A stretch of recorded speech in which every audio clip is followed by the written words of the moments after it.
professor Demétrio. Vamos dar início à nossa aula. O tema de hoje é Ambiente, Saúde e Desenvolvimento Sustentável. Esse tema não estava inicialmente previsto no nosso plano de ensino, mas dada a epidemia de coronavírus, me parece que é um tema pertinente, então nós vamos começar por aqui. O que nós vamos ver nessa aula de hoje, então ela vai ter duas partes. Na primeira parte, o nosso tópico central é a relação entre o meio ambiente e a carga de doenças. A gente vai começar falando rapidamente sobre os determinantes sociais da saúde, depois sobre o processo de transição epidemiológica e como a carga de doenças varia ao longo desse processo, apresentar uma classificação rápida das doenças do ponto de vista ecológico,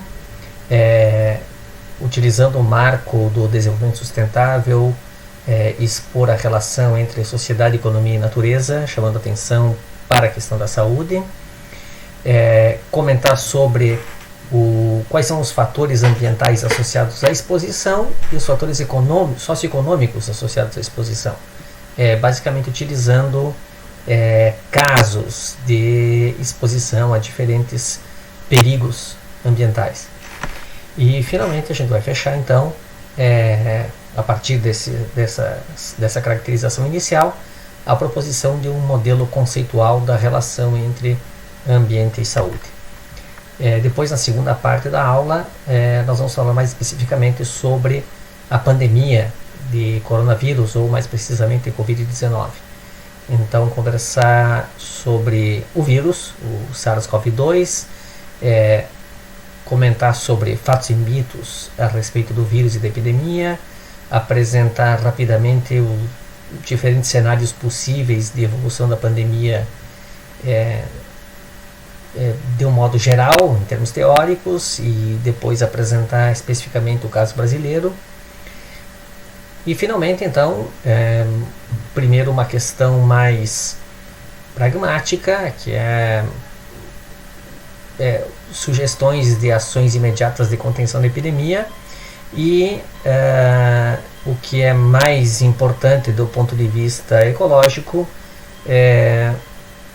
estratégias que envolvam redução de riscos e ampliação de benefícios envolvendo questões ambientais.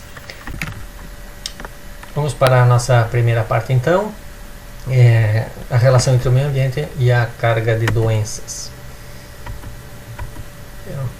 Começamos pelo modelo de Dargreen e Whitehead sobre os determinantes sociais de saúde. O que esse modelo propõe? Ele propõe que cada indivíduo tem uma exposição particular a doenças. E isso tem a ver, primeiro, com fatores pessoais, como idade, sexo e fatores hereditários. Parte dessa exposição é explicada pelo estilo de vida que essa pessoa leva. Parte do estilo de vida que essa pessoa leva é explicado pela família, pelas redes sociais e comunitárias, com quem ela mantém uma associação, e parte desses relacionamentos estão relacionados com as condições de vida e de trabalho que essa pessoa tem, e finalmente parte dessas condições de vida, trabalho, relacionamentos e redes sociais e estilo de vida estão relacionados com as condições socioeconômicas, culturais e ambientais numa escala mais ampla. Então aqui nós temos uma sequência de diferentes escalas de influência que cada indivíduo está exposto. E as questões ambientais são as relacionadas a essas condições socioeconômicas, culturais e ambientais mais gerais, em primeiro lugar, e é sobre elas que a gente vai dar ênfase aqui.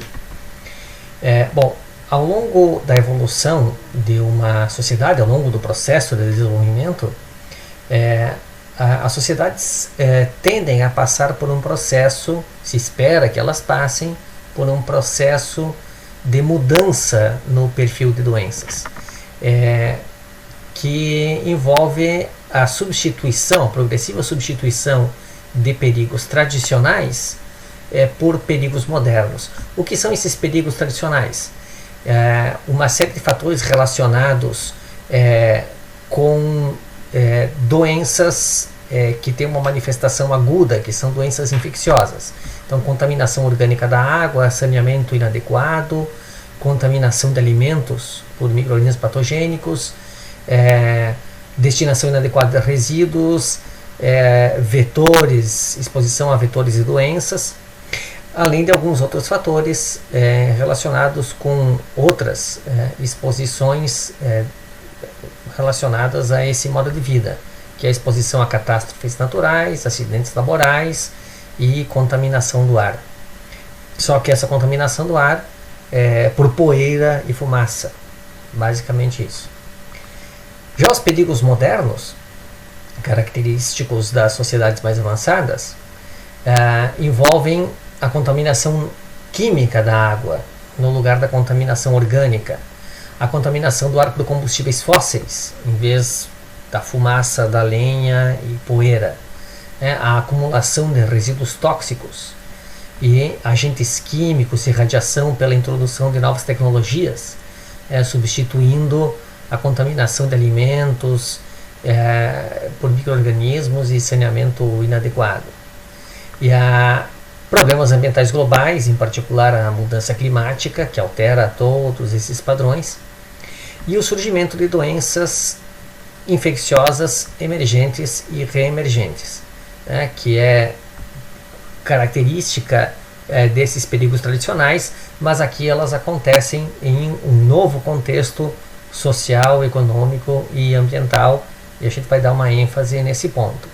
O interessante notar é que existe uma tendência a esses perigos modernos resultarem em doenças crônicas, ao contrário dos perigos tradicionais, dos quais tendem a resultar problemas de saúde que se manifestam de forma aguda. É interessante notar também que existem países que apresentam uma dupla carga de doenças, ou seja, populações que estão expostas simultaneamente a perigos tradicionais e a perigos modernos. Então, o Brasil é um desses países que estão sujeitos a essa dupla carga de doenças pelas características de exclusão social e de grande disparidade de renda que existe no nosso país, além do nível de desenvolvimento. Bom, essas doenças elas podem ser ou intrínsecas aos organismos, essas que são decorrentes de malformações genéticas ou de processos ontológicos. Elas podem ser doenças causadas por fatores extrínsecos, mas internos às populações, ou seja, que estão relacionadas com as relações entre os indivíduos de uma mesma população. Então, essas são as que são decorrentes de relações e estresses sociais, econômicos e culturais e da contaminação ambiental. Essa é a ênfase que nós vamos dar aqui. E doenças por fatores extrínsecos, que estão relacionadas com as relações entre espécies, que são as doenças infecciosas tradicionais. A gente vai também conversar sobre essas doenças infecciosas, particularmente no caso das emergentes e reemergentes. O que são doenças emergentes e reemergentes? São doenças que ou surgiram recentemente ou que já existiam, mas neste caso que aumentaram significativamente a sua incidência e o seu alcance geográfico, dadas as mudanças em larga escala espacial e temporal nas condições ambientais, econômicas e sociais. E nós vamos ver vários exemplos dessas situações, mas a gente vai explorar algumas doenças infecciosas de caráter mais tradicional também. Qual é o nosso marco da relação entre sociedade, economia e natureza? É o marco do desenvolvimento sustentável. Claro que nós vamos dar ênfase aqui aos aspectos mais diretamente relacionados com biodiversidade, que está aqui no elemento natureza, e dentro da sociedade os aspectos relacionados com saúde. Bom, esse é o modelo clássico de entendimento dos três pilares da sustentabilidade e como eles se relacionam. Então, no centro do desenvolvimento sustentável, o objetivo do desenvolvimento sustentável é o bem-estar comum. Esse bem-estar comum é o resultado da interação de três pilares. Por um lado, a natureza. Espera-se que da natureza todos tenham acesso a um ambiente, a um entorno ambiental equilibrado. A economia, então espera-se do desenvolvimento sustentável um desenvolvimento econômico e tecnológico de longo prazo. E a sociedade, né? Então meta do desenvolvimento sustentável, desenvolvimento social. Existe uma quarta dimensão frequentemente esquecida na literatura mais ortodoxa sobre desenvolvimento sustentável, que é a dimensão do desenvolvimento interior. A gente não vai trabalhar ela hoje também aqui nessa nossa aula. Bom, esses três pilares, eles interagem, né, com o objetivo de se produzir o bem-estar comum. Da interação entre a natureza, a economia e a tecnologia, o que se espera é um entorno econômico que seja sustentável. Então, a economia precisa ser sustentável. Da relação entre economia e sociedade, se espera um entorno social que seja igualitário. E da relação entre natureza e sociedade, se espera que essa natureza proporcione um entorno social saudável. O que acontece quando nós estamos no caminho do desenvolvimento sustentável, no caminho do bem-estar comum? A natureza conservada proporciona serviços ecossistêmicos. Esses serviços ecossistêmicos se traduzem aqui nessa relação com a economia na oferta de recursos de forma sustentável para sustentar o desenvolvimento econômico e tecnológico. E da relação entre a natureza e a sociedade, a natureza vai proporcionar como serviço ecossistêmico um ambiente que promove saúde. Essa ênfase que nós vamos estar desenvolvendo particularmente nessa nossa aula de hoje. O que acontece quando nós estamos num caminho oposto ao desenvolvimento sustentável? Nós temos um ambiente, uma natureza, que ao invés de proporcionar serviços ecossistêmicos, ao invés de produzir benefícios, ela expõe a sociedade a ameaças, a perigos. Então, na relação com a economia, o problema do esgotamento dos recursos. Na relação com a população, a exposição dessa população a riscos à saúde, ao invés de expô-la a benefícios, a um entorno social saudável. E o crescimento dessa população exacerba essas ameaças, realimenta essas ameaças, assim como o crescimento econômico no lugar do desenvolvimento econômico e a opção por tecnologias inadequadas que realimentam a destruição da natureza e essas ameaças ambientais que retornam à economia e à sociedade. Muito bem. Quais são os fatores ambientais associados à exposição a perigos tradicionais e modernos? Vamos utilizar alguns exemplos de situações de doenças para explorar essa relação. Vamos começar aqui com essa imagem da poeira saindo do Saara em direção ao continente americano, né? Então essas tempestades de poeira que seguem o padrão geral de circulação na atmosfera, com centenas de quilômetros de extensão durante as tempestades.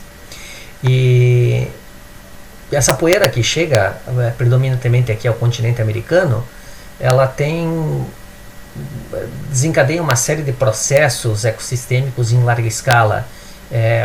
Ela fertiliza os solos, por exemplo, e é uma das responsáveis pela possibilidade do desenvolvimento da floresta amazônica, por exemplo. Mas, entre outras coisas, existem micro-organismos que são carreados junto com essa poeira.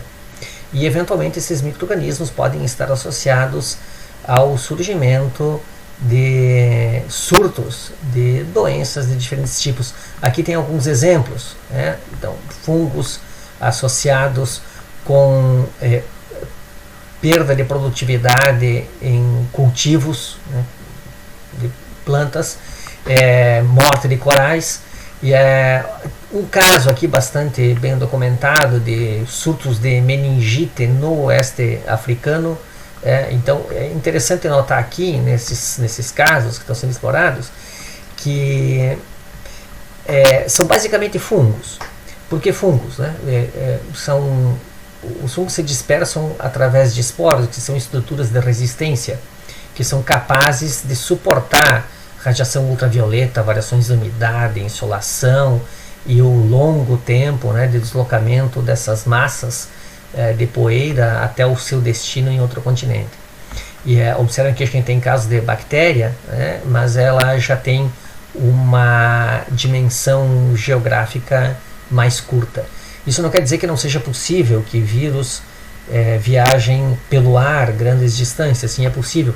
Aqui a gente tem um exemplo, não do deserto do Saara, mas do deserto da China, enterovírus surgidos na China, desencadeando surtos de aftosa na Coreia do Sul.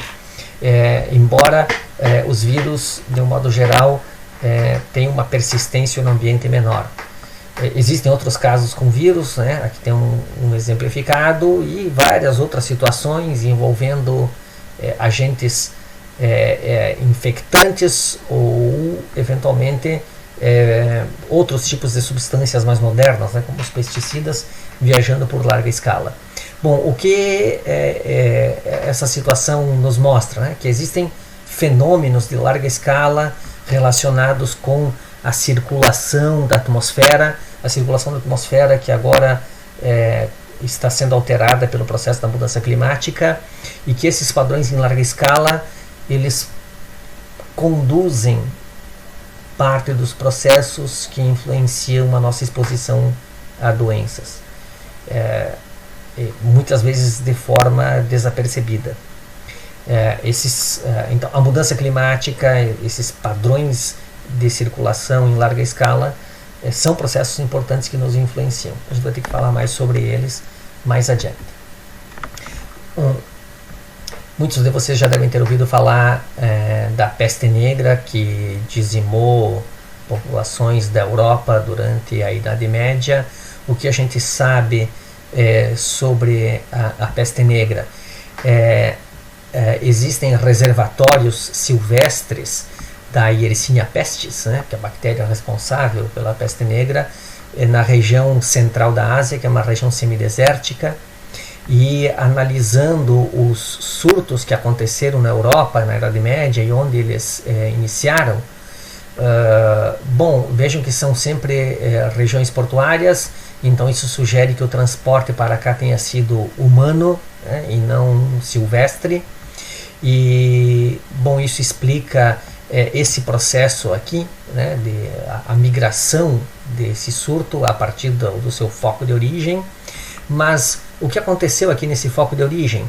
Bom, o que esses gráficos estão mostrando aqui são oscilações climáticas que aconteceram, anos de seca particularmente, que aconteceram nessa região, e durante esses períodos de seca, as populações de roedores, que são roedores silvestres, que são o reservatório natural da Yersinia,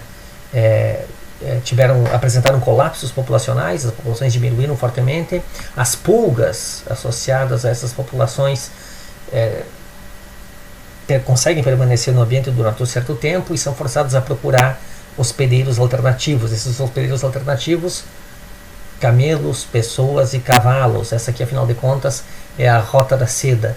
Então, camelos, pessoas e cavalos, né? Pessoas e os seus animais domésticos transitando por aqui, que carrearam as pulgas e a Yersinia e as levaram até a Europa. Então, esse caso ilustra a relação que existe entre padrões climáticos e atividades humanas em larga escala, né? A rota da seda e as rotas de comércio, a globalização iniciando nesse período, e como isso se relaciona com o desenvolvimento de epidemias. Aqui nós temos um outro caso, que mais recente, também bastante bem conhecido, apareceu muito na mídia, que são os surtos de influenza aviária. H5N1, H5N9, H7N3. Nós nos vacinamos para a influenza todos os anos. Esses surtos de influenza são de influenza aviária. Isso tem origem em aves silvestres.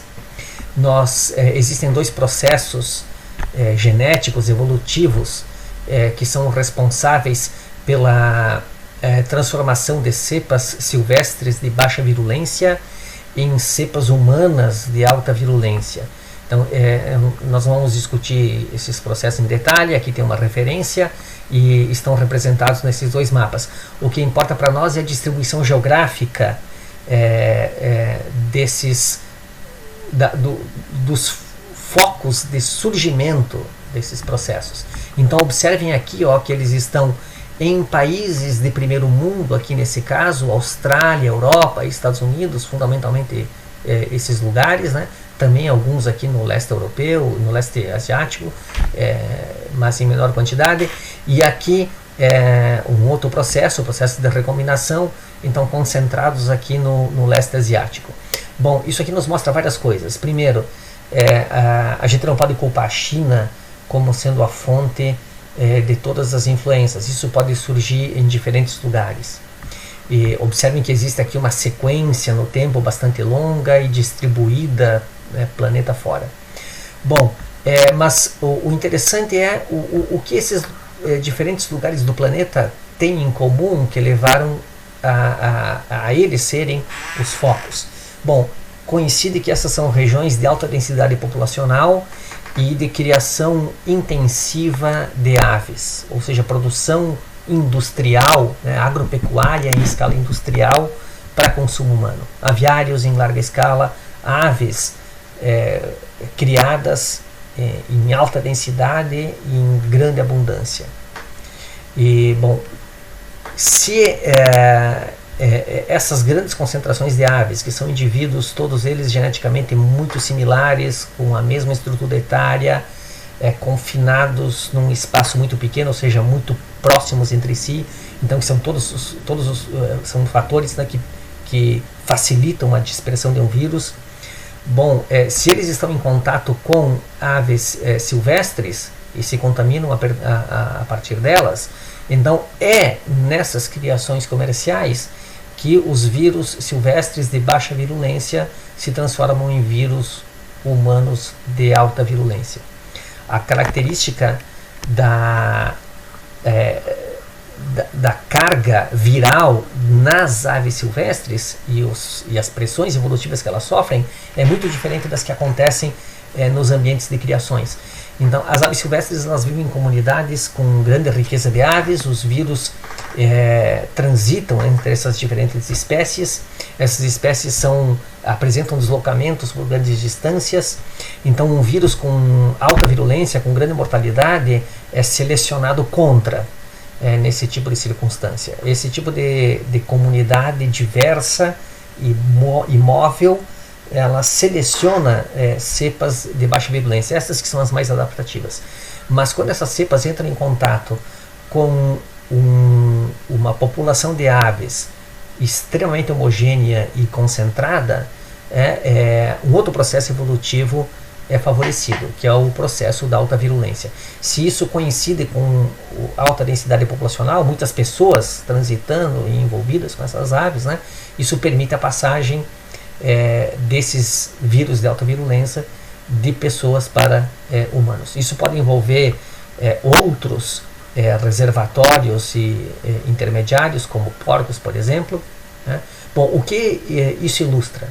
Isso ilustra novamente que a alta virulência ela surge em ambientes modificados, não em ambientes silvestres, e a epidemia se propaga não através de aves, mas por navios e aviões, que é como a gente transporta pessoas e animais domésticos e carne. Então, esse é o processo de surgimento e dispersão da influenza aviária.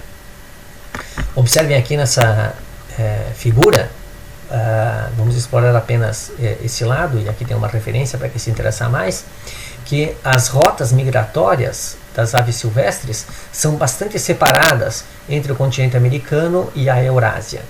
Então, se fossem as aves a transportar esses vírus de alta virulência, bom, nós deveríamos ter rotas migratórias conectando esses continentes, e elas virtualmente não existem. E além disso, as aves que também são suscetíveis, né, a vírus de alta virulência, estariam expostas, ficariam doentes e provavelmente não resistiriam a esses voos em larga escala. E o que mais uma vez, né, sugere o papel do transporte humano das cepas de alta virulência e não o transporte silvestre, ainda que as aves silvestres sejam um reservatório natural de uma grande diversidade de vírus, que é o que está mostrando aqui, que a gente não vai entrar em detalhe agora.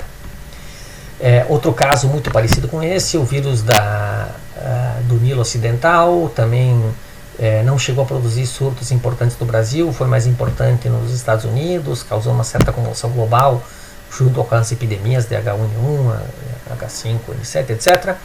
E uma situação bastante semelhante. Então as aves costumam ser suscetíveis a cepas de alta virulência e morrem. O primeiro local que teve, os primeiros locais que tiveram mortalidades importantes de aves foram os zoológicos, né? Então as aves são suscetíveis e morrem. Então não são bons vetores para transporte do vírus do Nilo, as cepas de alta virulência. E essas cepas de alta virulência também surgem nos contextos de criação de animais em confinamento associadas com alta densidade populacional e também associado a determinados modos particulares de produção animal. Mais adiante a gente vai falar do coronavírus. Do coronavírus, que é causador da Covid-19, existem outros coronavírus que já são monitorados porque também são potencialmente perigosos, no sentido de que podem vir a desencadear pandemias, como essa do SARS-CoV-2. E o vírus Nipah e o vírus Hendra são parentes muito próximos deles, assim como o CoV-2, ele também, o repositório natural também são morcegos. E no caso desses dois coronavírus aqui, esses morcegos eles são frugívoros, se alimentam de frutas. Essas frutas ou se contaminam com as fezes, eles fazem uma certa bagunça quando se alimentam, então defecam, caem pedaços de frutos parcialmente roídos, e fezes e frutas são ingeridas por animais, e aí a gente tem um processo de transmissão da carga viral dos morcegos para esses animais. Eventualmente as pessoas podem estar expostas diretamente, né, ou também ingerirem essas frutas que tiveram contato direto com esses morcegos. E já surgiram alguns surtos desses vírus de forma mais localizada, e existe uma preocupação de que eles possam gerar pandemias de maior extensão e gravidade. Mas o que é mais interessante quais são os contextos sociais e de paisagem onde essas situações aqui acontecem. Então, essas situações acontecem predominantemente nas áreas de fronteira de expansão urbana e de expansão agropecuária. Então é nessas áreas de fronteira urbana e fronteira agrícola, fronteira agropecuária, que nós temos uma combinação de uma relativamente alta densidade de pessoas associadas com remanescentes já degradados, com presença de algumas espécies silvestres, com uma diversidade menor de espécies, onde aquelas que se beneficiam dessa paisagem alterada aumentam as suas populações, e com isso aumentam, né, a prevalência de determinada carga viral, e onde a gente vai ter animais domésticos associados a esse ambiente. Então essa combinação de pessoas um foco silvestre e criações de animais que são típicos dessas áreas de fronteira, tanto urbana quanto agrícola, são os locais onde esses surtos acabam acontecendo. A gente vai ver outras situações desse tipo aqui. Outro caso, agora uma doença tradicional, não uma doença emergente ou reemergente, a febre maculosa, já gerou várias discussões na mídia e em diferentes fóruns. É uma doença endêmica em algumas regiões do Brasil, e assim como em alguns casos anteriores, espécies silvestres são apontadas como as principais responsáveis pela doença. Então, sejam morcegos, sejam pangolins, sejam roedores, e aqui nesse caso capivaras. Então, frequentemente, em todos esses casos, se apontam espécies silvestres como sendo as culpadas. E quando a gente examina essa situação um pouco mais de perto, e particularmente a distribuição dos casos, esses casos também tendem a se situar ou em áreas de periferia urbana, então justamente áreas de expansão urbana novamente, onde a gente tem esse contato de populações grandes de algumas espécies silvestres que se beneficiam da paisagem alterada criada aí, junto com animais domésticos e pessoas. E a prevalência maior de febre maculosa se dá em áreas rurais, em determinadas áreas rurais que também combinam essas características. E no caso da febre maculosa, não são só as capivaras que são portadoras, são suscetíveis ao carrapato e portadoras da rickettsia. E o carrapato é capaz de se desenvolver e a rickettsia é capaz de se manter em um leque bastante grande de vertebrados. As prevalências costumam ser altas em animais domésticos, especialmente animais domésticos criados em condições que não são as mais saudáveis, vamos chamar assim. Aqui a gente consegue perceber a importância de uma série de aspectos relacionados com o modo de vida e determinantes sociais para essa exposição a essas doenças. Além da exposição a agentes infecciosos, que foram os casos que a gente explorou, existem outras situações de relação entre ambiente e saúde, e a gente vai explorar alguns a mais aqui. Fatores socioeconômicos, agora nesse caso, relacionados mais com sociedades modernas. O primeiro desses casos também gera bastante discussão em alguns momentos, o surgimento das superbactérias. E eventualmente pessoas que chegam à necessidade de hospitalização, e os antibióticos disponíveis, que não são muitos, acabam não fazendo o efeito desejado, e porque as bactérias são resistentes. Então, da onde surgem essas bactérias super resistentes, de fato? Nós temos uma tendência, pelo nosso modo de vida, de pensar que a gente vai conseguir esterilizar a nós mesmos internamente e o meio onde a gente vive, e que essa esterilização ela não só é possível, como ela é boa, porque afinal de contas os micro-organismos são ruins, eles são patogênicos. Na verdade, a maior parte dos micro-organismos desempenham papéis ecológicos absolutamente fundamentais para a existência da vida no planeta. Alguns poucos são patogênicos. E essa tentativa de esterilização, então, ela é ao mesmo tempo inadequada e infrutífera. Essa tentativa de esterilização se traduz no uso indiscriminado de antibióticos, no uso indiscriminado de antibactericidas em todos os produtos de limpeza que a gente consome, na carne que a gente consome. Ou seja, a gente é exposto a esses agentes químicos que são antibacterianos, E isso não produz esterilização, isso o que produz é evolução. Então a gente muda a trajetória evolutiva, desenvolve a resistência nas bactérias, e isso novamente os nossos hábitos de vida estão na origem desse problema.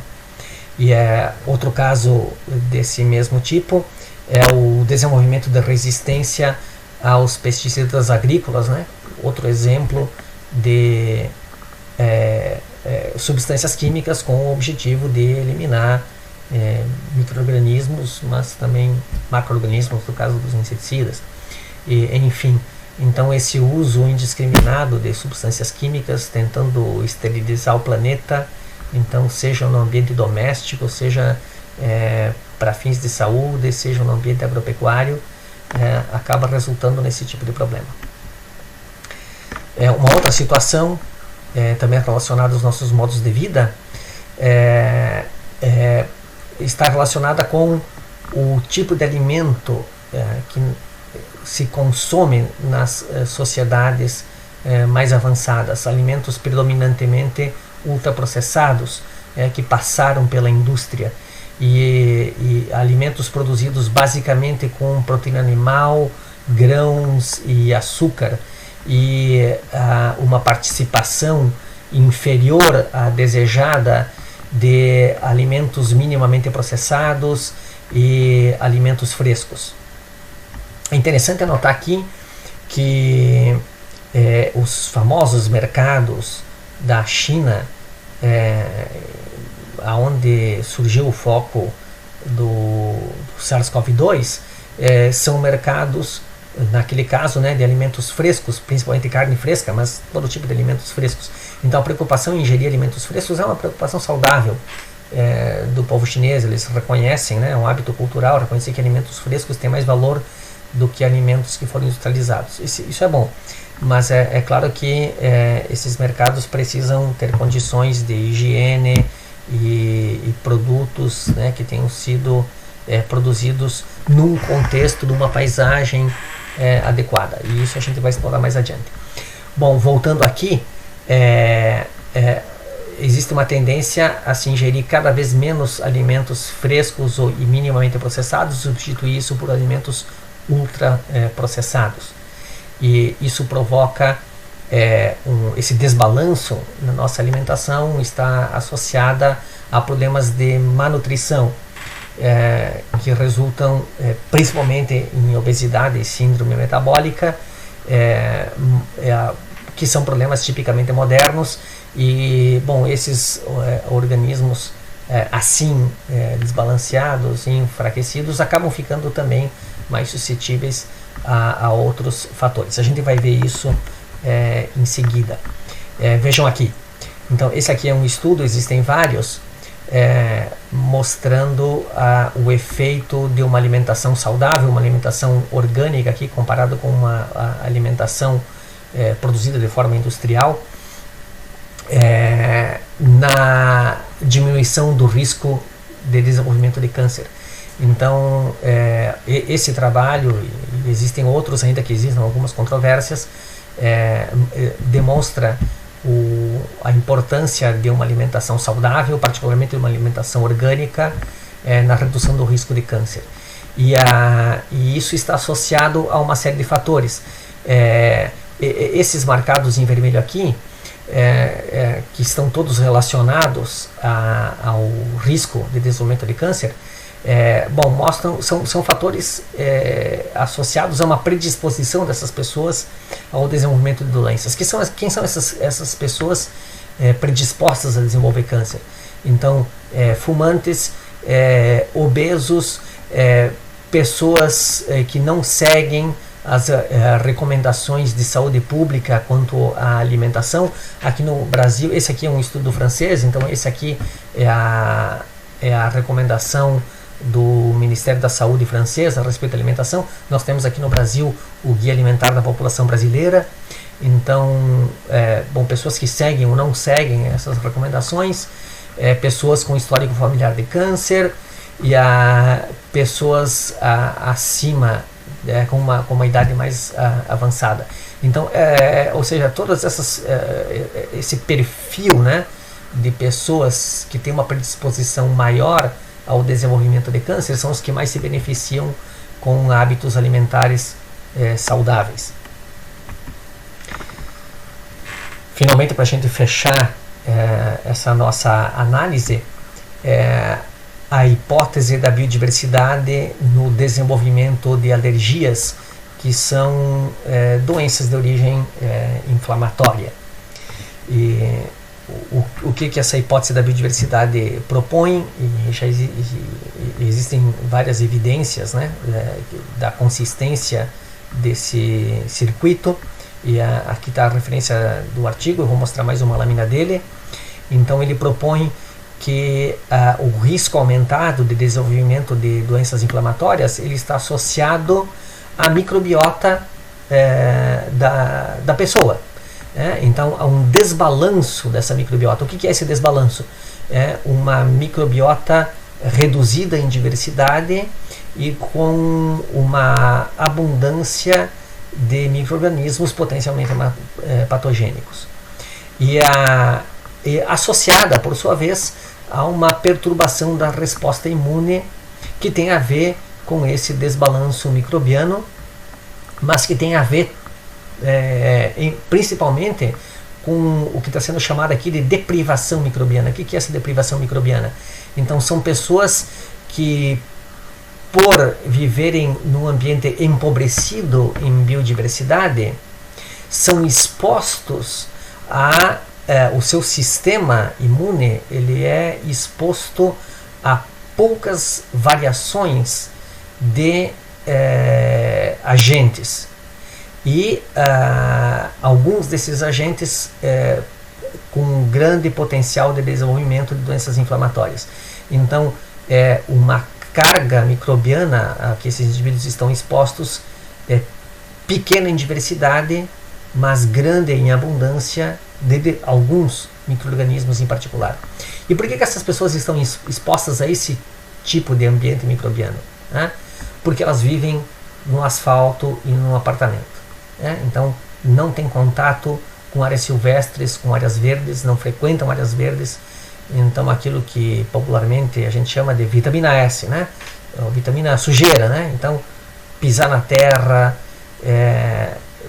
pisar na grama, subir em árvore, ou seja, ter um contato mais íntimo com o ambiente natural, que é um ambiente com grande diversidade microbiana. Esse contato com a grande diversidade microbiana é o que permite o desenvolvimento de uma microbiota interna do organismo, né? Então, uma grande diversidade microbiana externa significa uma grande diversidade microbiana interna e significa o desenvolvimento ao longo do desenvolvimento ontológico da pessoa de padrões de resposta imune adequados, que é o que previne o desenvolvimento de doenças inflamatórias. A questão dos antibióticos e dos ultraprocessados, que nós acabamos de comentar, elas entram aqui, né, também colaborando para esse desbalanço da flora microbiana, que eventualmente vai resultar em doenças inflamatórias também.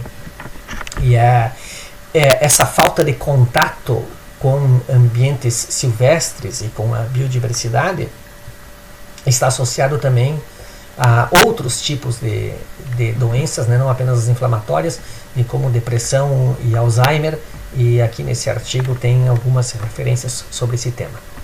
Bom, um dos casos explorados aqui nesse artigo é o desse estudo na Finlândia, onde nós temos aqui duas populações da mesma etnia e com o mesmo perfil demográfico. Então elas são bastante similares desse ponto de vista, e o que as diferencia é que essa aqui é uma população que se manteve ao longo dos anos predominantemente rural, enquanto que esta população aqui se urbanizou.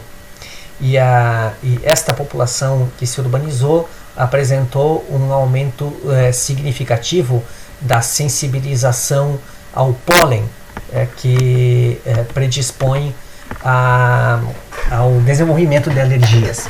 Então essas aqui são pessoas mais suscetíveis a alergias. E o que elas têm diferente dessas outras pessoas aqui? o fato de estarem afastadas do convívio com áreas verdes e com biodiversidade. Muito bem, dados estes exemplos, a gente chega no nosso modelo conceitual da relação entre ambiente e saúde. Uma tradução e adaptação do modelo de determinantes sociais, agora mais específico, aplicado a essas doenças que nós estamos tratando aqui. Então, o que esse modelo aqui propõe? Que esses surtos de doenças infecciosas ou o aumento de doenças crônicas, entre elas as doenças autoimunes, esses efeitos aqui, de onde vêm? Né? Então, bom, isso aqui é uma cascata de causas até chegar nos efeitos. Então, a causa última desse processo está no tamanho populacional humano. Então esse é um fator que frequentemente as pessoas lembram. Então somos muitos, mas assim, o fato de sermos muitos não explica tudo, na verdade explica razoavelmente pouco, né? E esse é só um dos fatores determinantes, uma das forças motrizes de tudo que acontece no planeta. Então o modelo econômico e particularmente o consumismo, né, o nível de consumo per capita, é outro fator determinante e progressivamente mais importante do que o tamanho populacional. Então, se nós temos uma população grande de pessoas que têm um padrão de consumo modesto, isso significa uma pequena demanda de recursos. Agora, uma população mesmo que pequena, com um alto padrão de consumo, né, pessoas muito consumistas, resulta numa demanda enorme de recursos e numa produção enorme de resíduos. Então, o modelo econômico e os padrões de consumo são tão importantes, ou talvez mais importantes, do que o tamanho populacional. E a terceira força motriz, a tecnologia, né? Ou, melhor dito, as nossas opções tecnológicas. A tecnologia significa escolhas. Então, nós podemos escolher agricultura orgânica ou modos industriais de produção de alimentos. Ambas envolvem tecnologia, ambas envolvem desenvolvimento, ambas envolvem pesquisa e ciência. Mas são opções tecnológicas diferentes. E a opção tecnológica que nós fazemos desencadeia esse processo aqui. Bom, uma vez que muda o tamanho populacional, mudam os padrões de consumo e muda a tecnologia, surgem pressões.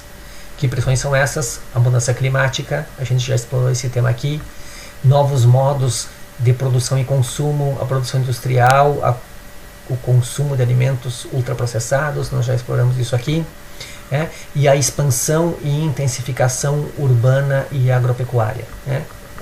Já exploramos esse ponto aqui. Bom, dessas pressões surge uma determinada situação.